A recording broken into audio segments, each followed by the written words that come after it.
ఇంత ఇండస్ట్రీని దగ్గరగా చూశారు కాబట్టి కొంతమంది నటులు కళ్ళ ముందు నుంచి వెళ్ళిపోయారు.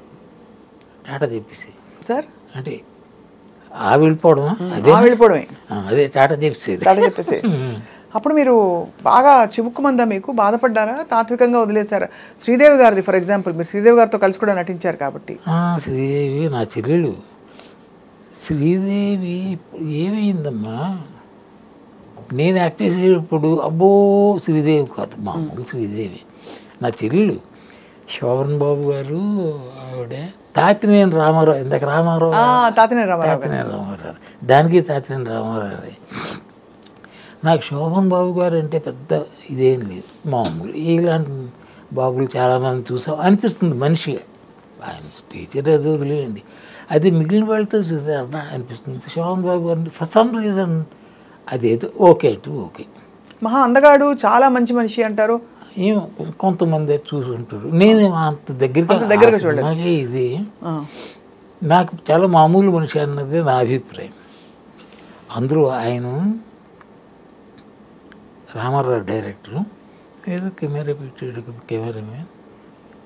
ఆ కెమెరామ్యాన్ ఎవడో జ్ఞాపకం లేదు,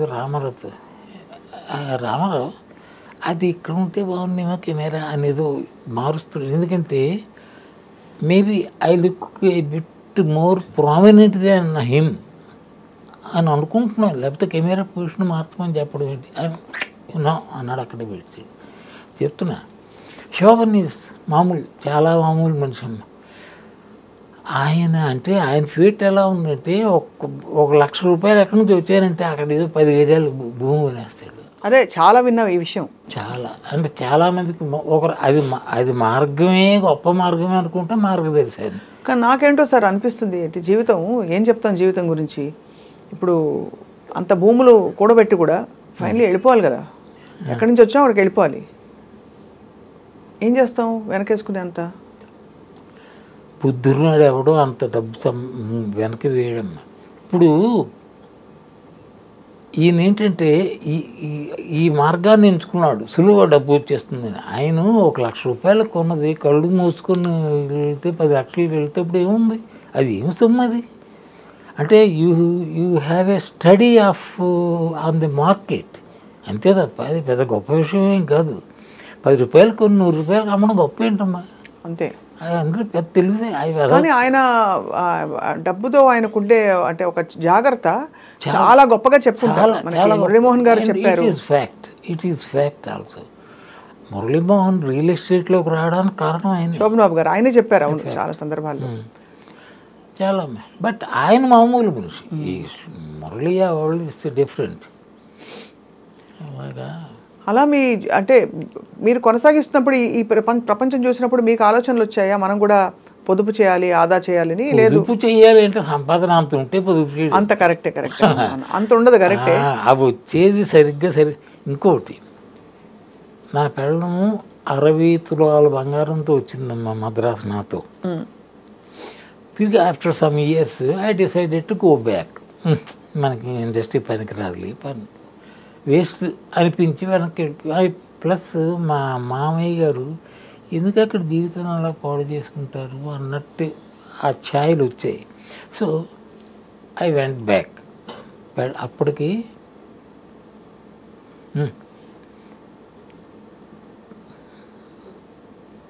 పిల్లలు ఉన్నారు, 2 పిల్లలు ఉన్నారు. పిల్లల్ని కూడా తీసుకొని వైజాగ్ వెళ్ళిపోయాం.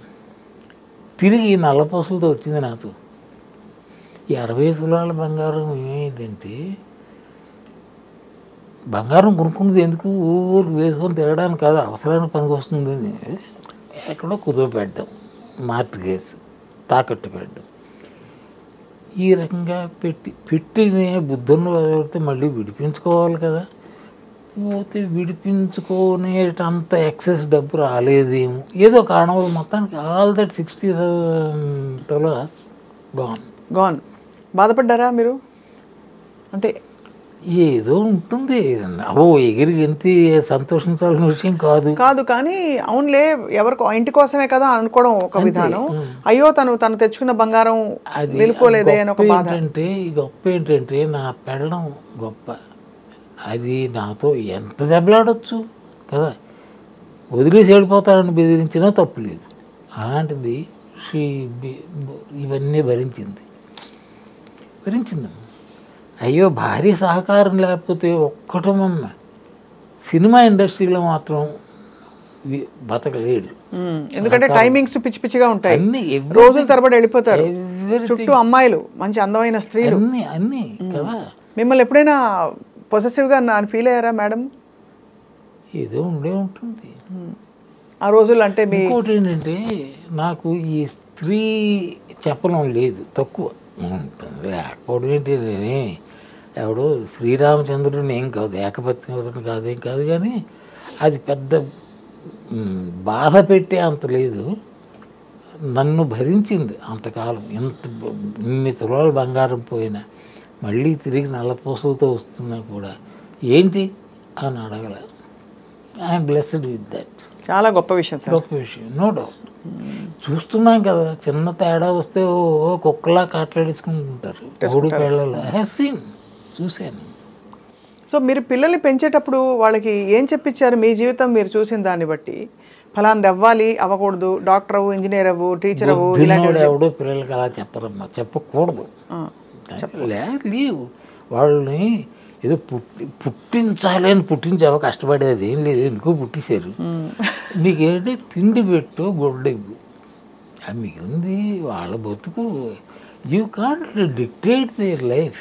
But as a parent sir మీకు ఉంటుంది కదా కన్సర్న్, నేను చేసిన మంచి పనులు వాళ్ళు చేయాలి, నేను చేసిన తప్పులు వాళ్ళు చేయకూడదు. అబ్బాయి నేను అంత సీన్ ఆలోచించలేదు. వాళ్ళని బడికి పంపించడమే అంతే.